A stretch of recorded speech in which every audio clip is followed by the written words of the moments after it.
Hello and welcome to Prince Civil Services YouTube channel. My name is Chitranshu Pandey, and today in this video we are going to discuss another current affairs topic, and that is Good Governance Week.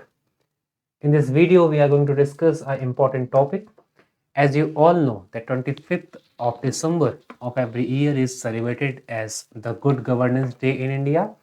In Hindi we also call it सुशासन दिवस. तो हर साल की तरह इस साल के अंत में भी प्रधानमंत्री मोदी की नेतृत्व में इस साल भारत ने अपना सुशासन दिवस सेलिब्रेट किया, और साथ ही यह दूसरी बार था कि इस बार भारत ने अपने ईयर के एंड के सेकेंड लास्ट वीक को गुड गवर्नेंस वीक के रूप में भी सेलिब्रेट किया है। तो आज इस वीडियो में हम गुड गवर्नेंस डे और गुड गवर्नेंस वीक के बारे में जानेंगे, और हम यह भी जानने का प्रयास करेंगे कि किस प्रकार यह टॉपिक आपको आने वाले कुछ एग्जाम्स में आपकी हेल्प कर सकता है। तो आइए वीडियो को शुरू करते हैं। सबसे पहले हम चर्चा करेंगे कि इस वीडियो में हम क्या क्या डिस्कस करने वाले हैं, ताकि आपका एक फ्रेमवर्क तैयार हो जाए कि आज हम इस वीडियो में क्या क्या सीखेंगे। सबसे पहले हम डिस्कस करेंगे वाई इन न्यूज़, कि यह टॉपिक अभी चर्चा में क्यों है। जैसा कि मैंने आपको बताया कि 25 दिसंबर को हर साल हम सुशासन दिवस यानी गुड गवर्नेंस डे मनाते हैं। साथ ही यह दूसरी बार है जब हम इस बार गुड गवर्नेंस वीक भी सेलिब्रेट कर रहे हैं। तो इसके बारे में हम डिस्कस करेंगे कि ये चर्चा में क्यों है। साथ ही हम जो पहला प्रश्न अपना समझने का प्रयास करेंगे कि what is good governance. Actually में ये गुड गवर्नेंस या सुशासन का जो कॉन्सेप्ट पिछले कुछ वर्षों में निकल कर सामने आ रहा है, ये क्या है। इसके अलावा हम जानने की कोशिश करेंगे कैरेक्टरिस्टिक्स ऑफ गुड गवर्नेंस। जैसा कि आपको पता होगा कि गुड गवर्नेंस की कोई डेफिनेट आपके पास परिभाषा या फिर डेफिनेशन नहीं है, फिर भी हम अंतर्राष्ट्रीय मानकों के आधार पर इसके लिए निर्धारित किए गए 8 इसके कैरेक्टरिस्टिक्स की चर्चा करेंगे कि कैसे 8 कैरेक्टरिस्टिक्स इसको डिफाइन करते हैं, और इन 8 को हम अगर फॉलो करते हैं तो हम किसी भी देश में गुड गवर्नेंस को इस्टेब्लिश कर सकते हैं। इसके बाद हम जानने का प्रयास करेंगे इनिशिएटिव्स इन इंडिया। इसका मतलब हम जानेंगे कि इस दिशा में यानी गुड गवर्नेंस को लाने की दिशा में भारत में विगत कुछ वर्षों में कौन कौन से इनिशिएटिव्स लाए गए हैं। इसके साथ ही वीडियो के एंड में हम जानेंगे इसके लिमिटेशंस को, कि इंडिया जैसे देश में इस गुड गवर्नेंस को लागू करने की दिशा में अभी कौन कौन सी चुनौतियां या लिमिटेशंस आ रही हैं, और इन्हें हमें कैसे दूर करना है। तो बहुत कुछ है वीडियो में डिस्कस करने के लिए, चलिए शुरू करते हैं। सबसे पहले डिस्कस करते हैं वाई इन न्यूज़, या चर्चा में क्यों है। तो जैसा कि मैंने आपको बताया कि इस साल हमने अपना सेकंड यानी दूसरा सुशासन सप्ताह यानी गुड गवर्नेंस वीक सेलिब्रेट किया है। आपको बताना चाहूंगा कि ये सुशासन सप्ताह जो है ये सेकंड लास्ट वीक को हम सेलिब्रेट कर रहे हैं, यानी 25 दिसंबर के जस्ट जो उस समय वीक चल रहा होगा उसे हम सेलिब्रेट करते हैं। और इसमें गवर्नमेंट कुछ इनिशिएटिव्स लागू करती है ताकि हम इंडिया में या अपनी किसी भी कंट्री में उसकी गवर्नमेंट उस गुड गवर्नेंस को प्रमोट कर सके और उसके लिए नए नए इनिशिएटिव्स को लॉन्च कर सके। तो इस साल हमने इस गुड गवर्नेंस वीक को सेलिब्रेट किया है 19 दिसंबर से 25 दिसंबर। रिसेंटली 25 दिसंबर हो गया है और इसी दिन को हम गुड गवर्नेंस डे मनाते हैं, और गुड गवर्नेंस वीक 19 to 25 दिसंबर को हमने सेलिब्रेट किया रिसेंटली।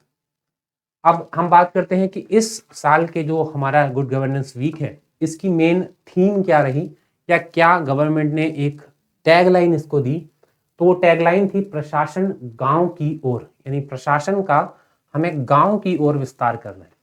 और आपको पता है India is a country of villages, तो अगर सही मायने में हमें सुशासन को भारत में स्थापित करना है, गुड गवर्नेंस को, तो हमें प्रशासन को गांव तक ले जाना जो जरूरी होगा। और इस साल की हमारी थीम इस गुड गवर्नेंस वीक के लिए यही रही है, प्रशासन गांव की ओर। अब जो अगली चीज है वो ये है कि इस इनिशिएटिव का या गुड गवर्नेंस वीक को लाने का मोटिव क्या है, इसके थ्रू गवर्नमेंट क्या अचीव करना चाहती है। तो ये लाइन आपको डिफाइन करेगी, the nation wide campaign for redressal of public grievances and improving services delivery will be held in all districts, states and UTs. So overall इस सेकेंड गुड गवर्नेंस वीक में Indian government ने कई ऐसी services को improve करने के लिए एक डिस्ट्रिक्ट लेवल की, यानी ऑल इंडिया डिस्ट्रिक्ट्स को कंबाइन करके एक मीटिंग रखी और इसमें हमने सबसे मेन इंपॉर्टेंट जो चीज़ डिस्कस हुई वो थी improving service delivery at home. यहाँ पर कई और इनिशिएटिव लॉन्च किए गए, बट जो मेन कोर एजेंडा था इस बार का वो था कि कैसे हम गवर्नमेंट सर्विसेज को होम में डिलीवर कर सकें, यानी डिलीवर कर सकें बेनिफिशियरी के पास, उसको बहुत ज़्यादा स्ट्रगल ना करना पड़े इन गवर्नमेंट अथॉरिटीज़ या गवर्नमेंट सर्विसेज को लेने में।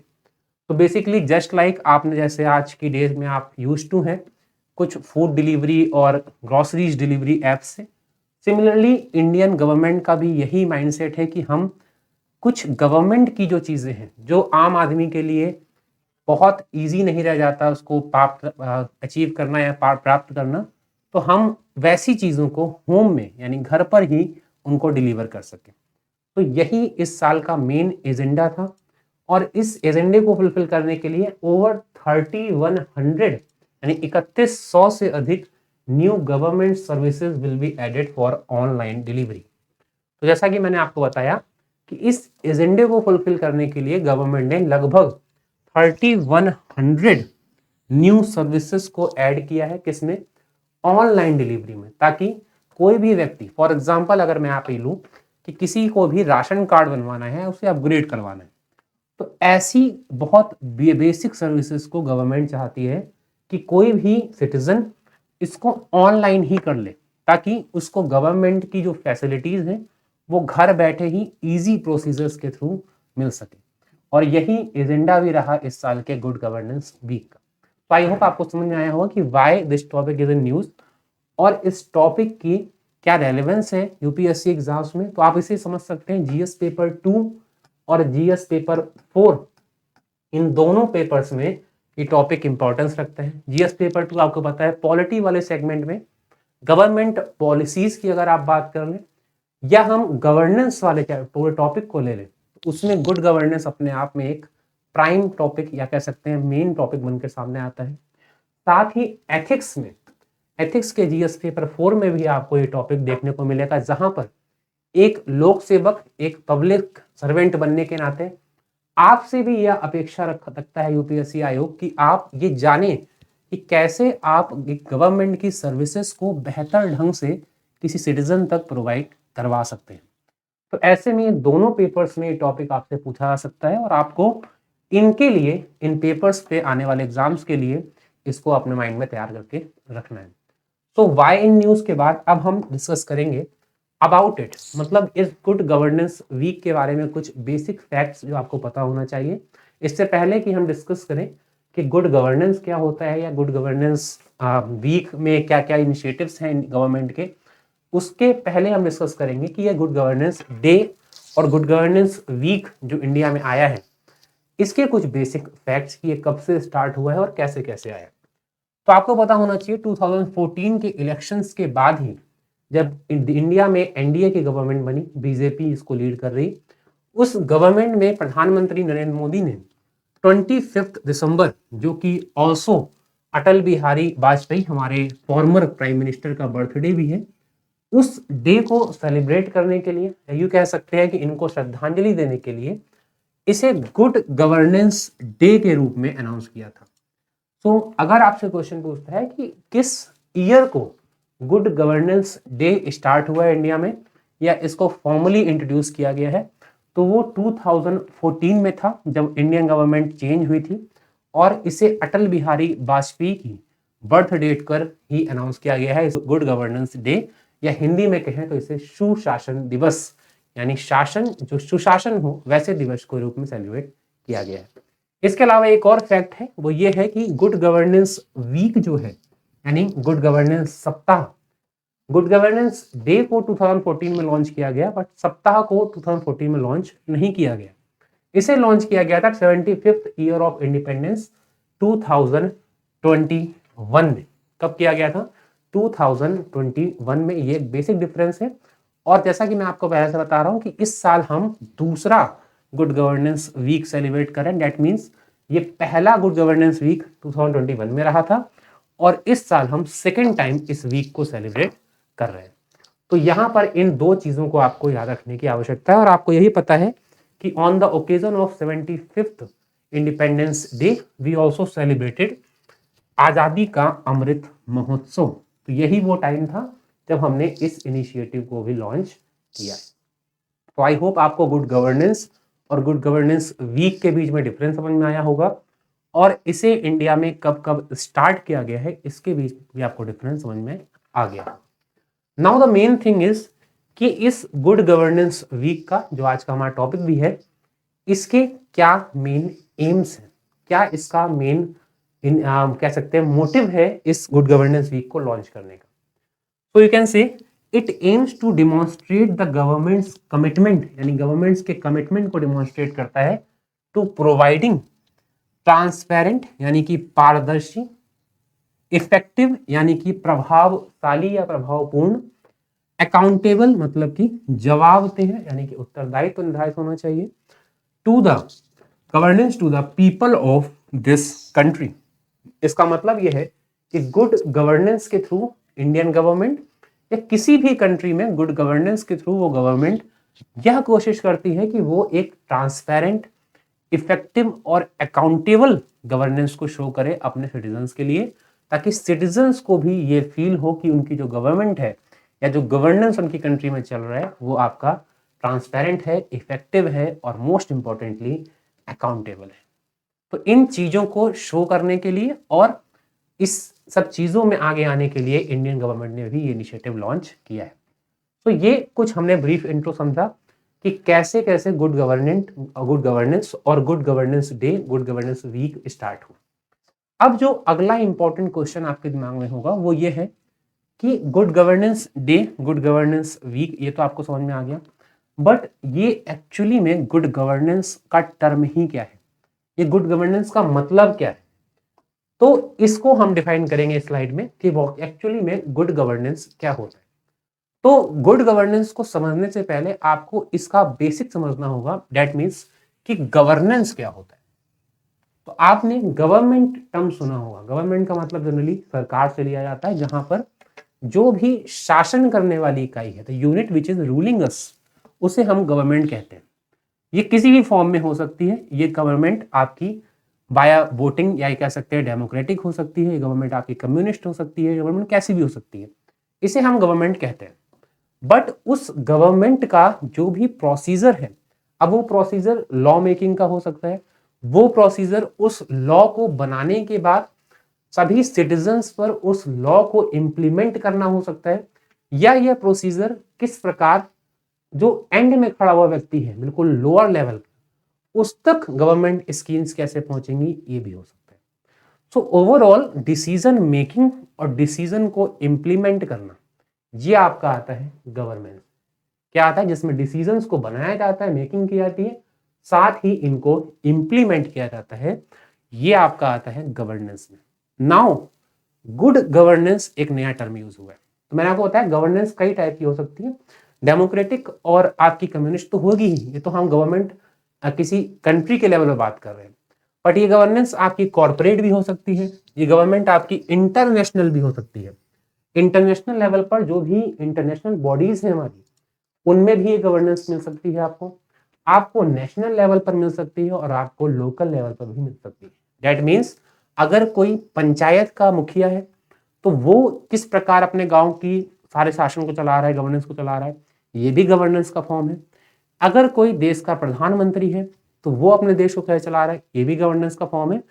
और अगर कोई यूएन जैसे ऑर्गेनाइजेशन का हेड है, सचिव है, और वो कैसे वर्ल्ड में यूएन की पॉलिसीज को इंप्लीमेंट कर रहा है, ये भी गवर्नेंस का पार्ट है। दैट मीन्स गवर्नेंस किसी भी फॉर्म में आपको मिल सकती है।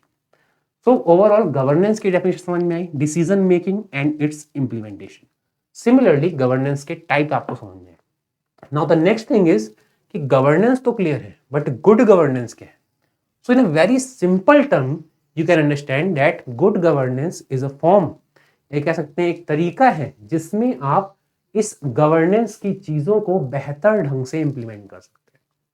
फॉर एग्जाम्पल, अगर मान लीजिए किसी भारत सरकार कल को एक लॉ बनाती है जिसमें सभी सिटीजन्स को 1000 रुपीज अकाउंट में मिलेंगे 2033 में, अब इस लॉ को यानी डिसीजन को बना तो लिया गया, डिसीजन मेकिंग तो हो गई। अब नेक्स्ट जो चीज आती है वो ये है कि कैसे इस पूरे लॉ को इंप्लीमेंट किया जाए, कैसे सभी के अकाउंट में 1000 रुपीज डाले जाए। अब आपको पता है कि कुछ कंट्रीज, जिसमें हम इंडिया को इंक्लूड कर सकते हैं, करप्शन जैसी चीजें बहुत आम है। ऐसे में एक सामान्य नागरिक जो बहुत लोअर लेवल का है, lower level in the sense economic level पर भी हो सकता है, सोशल लेवल पर भी हो सकता है, उसे वो 1000 रुपए लेने के लिए काफी स्ट्रगल करना पड़ेगा। हो सकता है कि किसी के पास बैंक अकाउंट ही ना हो, या यहां भी हो सकता है कि किसी को पढ़ना लिखना ही ना आता हो। ऐसे में ये बहुत चांसेस हैं कि गवर्नमेंट उस 1000 रुपए को उस लोअर लेवल पर बैठा व्यक्ति को पहुंचा ना पाए, या ड्यू टू करप्शन और एनी अदर लिमिटेशंस वो बेनिफिट उस बेनिफिशियरी तक ना पहुंच पाए। सो ऐसे में अगर गवर्नेंस में गुड गवर्नेंस ऐड हो जाते हैं, तो यहां पर मैंने आपको बताया अकाउंटेबिलिटी ऐड हो जाती है, यहां पर आपको ट्रांसपेरेंसी ऐड हो जाती है, और ऐसे में बेनिफिशियरी को 1000 रुपीज सभी को मिलेंगे। सो गवर्नमेंट के डिसीजन मेकिंग और इसके बेटर इंप्लीमेंटेशन को ही क्या कहते हैं, गुड गवर्नेंस। ये हमने सिंपल टर्म में समझा। अब थोड़ी सी हम लैंग्वेज इसकी डेफिनेशन को भी समझने की कोशिश करते हैं। Although there is no definite definition of good governance, कोई भी सर्टेन डेफिनेशन नहीं है हमारे पास, हमें अपने अकॉर्डिंग इसको डिफाइन करना पड़ता है। और सबसे इंपॉर्टेंटली जो सबसे एक्सेप्टेबल डेफिनेशन है वो मैं कुछ देर बताऊंगा, वो एक्चुअली में यूएन यानी यूनाइटेड नेशंस के महासचिव जो रहे थे, महानिदेशक कोफी अन्नान, इन्होंने 8 टर्म्स बताए थे जिसको अगर आप मानेंगे तो गवर्नमेंट में इंप्लीमेंट करेंगे तो वो गवर्नेंस गुड गवर्नेंस बन जाएगी। तो इसको हम नेक्स्ट लाइन में देखेंगे। फिलहाल हम इसकी डेफिनेशन पर डिस्कस करते हैं। Good governance is the process of measuring how public institutions conduct public affairs and manage public resources. That means public bodies या public institutions में आपकी government institutions आ गए, और इसमें ये कैसे public affairs को conduct करते हैं और इनके resources को manage करते हैं। तो ये दो important चीजें, and guarantee the realization of human rights in a manner of essentially free of corruption with due regards for the rule of law. तो यहां पर कुछ हाईलाइटेड और अंडरलाइन टर्म्स आपको दिखाई पड़े। First term conduct public affairs and manage public resources. Second term guarantee the realisation of human rights.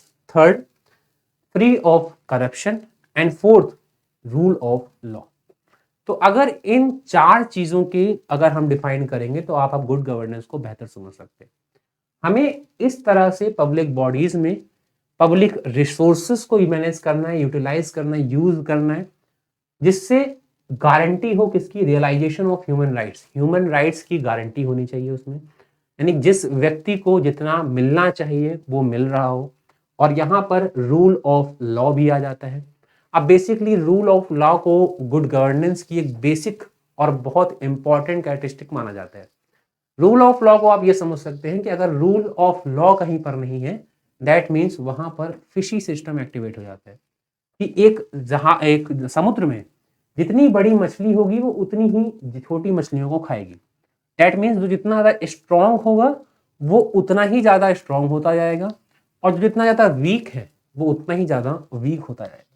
तो ऐसे में ऐसे सिस्टम से बचने के लिए रूल ऑफ लॉ बहुत नेसेसरी है, जो हमारे यहाँ भी है, कॉन्स्टिट्यूशन है हमारा।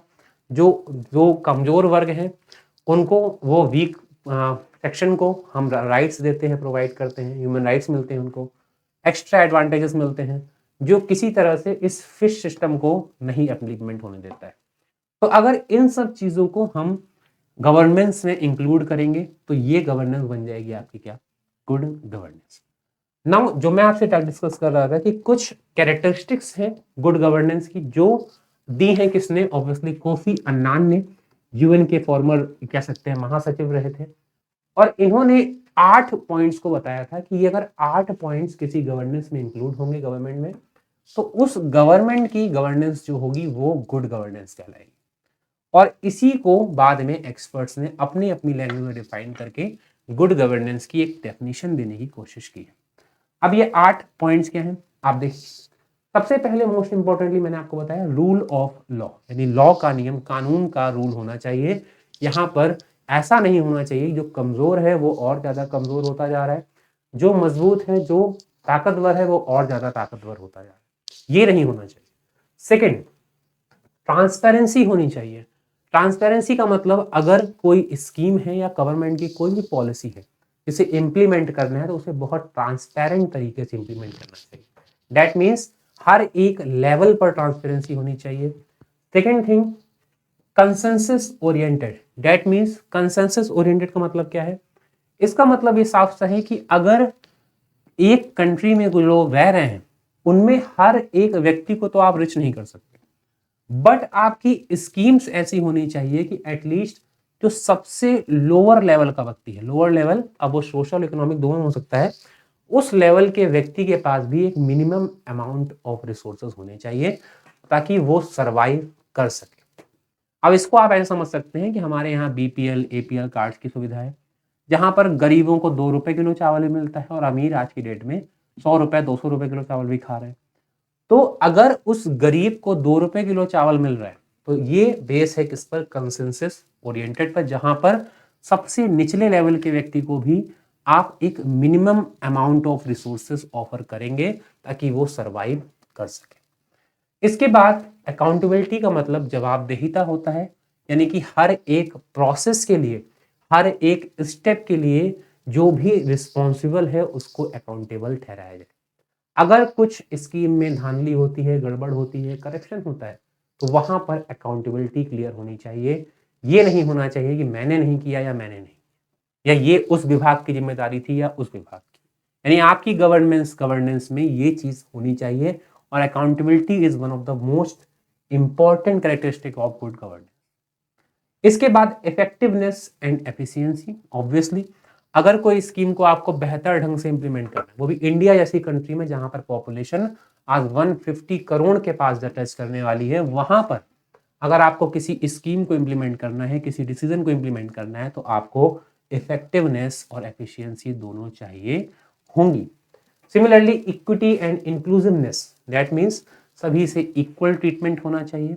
इंक्लूसिवनेस का मतलब है कि सभी को, समावेशी विकास, यानी कि सभी को साथ लेकर, किसी भी वर्ग को, किसी भी तबके को छोड़कर नहीं, ऐसी हमें पॉलिसीज इंप्लीमेंट करनी है। रिस्पॉन्सिवनेस, यानी छोटी छोटी चीजों को लेकर भी गवर्नमेंट के ऑफिशियल्स या जो भी रिस्पॉन्सिबल अथॉरिटी हैं उनको रिस्पॉन्सिव होना चाहिए। मतलब कि अगर मान लीजिए किसी बेनिफिशियरी को प्रॉब्लम आ रही है तो उसके लेकर, उसके समाधान को लेकर उन्हें तत्पर होना चाहिए। And at last is participation, यानी कि हर एक वर्ग को इसमें पार्टिसिपेट करना चाहिए। अब वो महिलाएं भी हो सकती हैं, वो आदिवासी भी हो सकते हैं, या वो कह सकते हैं जो फॉरेनर्स इंडिया की सिटीजनशिप लेते हैं वो भी हो सकते हैं। तो किसी भी वर्ग को आपको अलग नहीं रखना है, सेपरेट नहीं। तो ओवरऑल जब आप इन सारी कैरेक्टरिस्टिक्स, 8 कैरेक्टरिस्टिक्स को मिला लेते हैं किसी गवर्नेंस में, और ये एक इंपॉर्टेंट कैरेक्टरिस्टिक बन जाती है गवर्नेंस की, तो वो गवर्नेंस बन जाती है आपकी क्या? Good governance. तो आई होप आपको गुड गवर्नेंस का कॉन्सेप्ट समझ में आ गया होगा कि गुड गवर्नेंस क्या होता है, गुड गवर्नेंस डे कब है, गुड गवर्नेंस वीक कब है। अब इसके बाद जो नेक्स्ट इंपॉर्टेंट चीज है वो ये है कि इंडियन गवर्नमेंट ने क्या सिर्फ गुड गवर्नेंस डे को स्टार्ट किया है, क्या सिर्फ गुड गवर्नेंस वीक को सेलिब्रेट करना स्टार्ट किया, या फिर हमने इस दिशा में कुछ और इनिशिएटिव भी लिए? देन आंसर इज यस, हमने बहुत सारे इनिशिएटिव इस दिशा में लिए हैं और हम लगातार इस दिशा में प्रयास कर रहे हैं कि हमारी गवर्नेंस गुड गवर्नेंस बन जाए। इसमें सबसे पहली चीज जो आपको समझनी है वो है पब्लिक सर्विस गारंटी एक्ट। ये एक्ट बेसिकली इस गवर्नमेंट का इनिशिएटिव नहीं है, पहले ही आ चुका है, बट इस एक्ट के थ्रू इसका जो मेजर एम है वो ये है कि सारी लेजिस्लेशन और स्टैट्यूटरी बॉडीज को जो है ये गारंटी करें कि टाइम बाउंड आप डिलीवरी ऑफ सर्विसेज देंगे गवर्नमेंट द्वारा सिटीजन्स को। यानी ये एक्ट जो भी स्टेट लागू करता है वो ये डिक्लेयर कर देता है कि वो टाइम बाउंड सर्विसेज देगा, एक निश्चित समय में उसको सर्विसेज सिटीजन्स को देनी होगी। और फॉर्चुनेटली हमारे यहाँ कई स्टेट्स ऐसे हैं जिन्होंने इसको इम्प्लीमेंट किया है। MP was the first state, Madhya Pradesh obviously जिसने 2010 में, और बिहार जिसने 2011 में इस एक्ट को लॉ बनाया है, और इसके बाद इसके अकॉर्डिंग ही गवर्नेंस चला रहे हैं। इसके बाद हमारा सेकंड इनिशिएटिव है सिटीजन चार्टर, जो आपको पता है सिटीजन चार्टर क्या होता है। और सिटीजन चार्टर में भी हम ये कोशिश करते हैं कि इसके थ्रू हम जो है इक्वल ट्रीटमेंट दे सके समाज के सभी वर्गों को, वो वेदर कोई भी रिलीजन हो, कोई भी धर्म के हो, कोई भी जाति के हो, कोई भी संप्रदाय के हो, वो मैटर नहीं करता। और इसी के बेस पर हमने लाया था सेवोत्तम मॉडल, जो 2006 में गवर्नमेंट का इनिशिएटिव था, जो कहीं ना कहीं सिटीजन चार्टर्स के जो बेसिक फंडामेंटल्स हैं उनको ही लेकर तैयार किया गया था। तो ये एक सेकेंड इंपॉर्टेंट इनिशिएटिव है इस दिशा में। इसके बाद आपको पता है राइट टू इंफॉर्मेशन एक्ट हमने लाया है। राइट टू इंफॉर्मेशन एक्ट 2005 के अकॉर्डिंग अब गवर्नमेंट की किसी भी ऑफिशियल से या कोई भी ऐसी स्कीम के बारे में कोई भी सिटीजन क्वेश्चन कर सकता है, डायरेक्ट पूछ सकता है कि वो फलाना स्कीम या फलाना डिपार्टमेंट किस चीज़ के लिए रिस्पॉन्सिबल है, और उन पर अकॉर्डिंगली उस पर क्वेश्चन कर जा सकते हैं। तो राइट टू इंफॉर्मेशन जो एक्ट है ये भी गुड गवर्नेंस का ही एक कह सकते हैं सिंबॉलिक प्रेजेंटेशन। इसके अलावा कॉर्पोरेट सोशल रिस्पॉन्सिबिलिटी CSR, ये बेसिकली बिजनेसेस पर, बड़े बड़े कॉर्पोरेट्स पर लगाए गए हैं ताकि वो अपनी आय का, इनकम का एक सर्टेन अमाउंट सोशल वेलफेयर में स्पेंड करें, और इससे उनको टैक्स बेनिफिट्स भी दिए जाते हैं।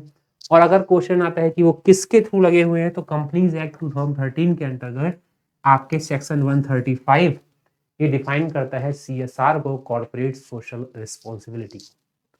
इसके अलावा हमने गुड गवर्नेंस इंडेक्स भी पब्लिश किया है दिसंबर 2019 में।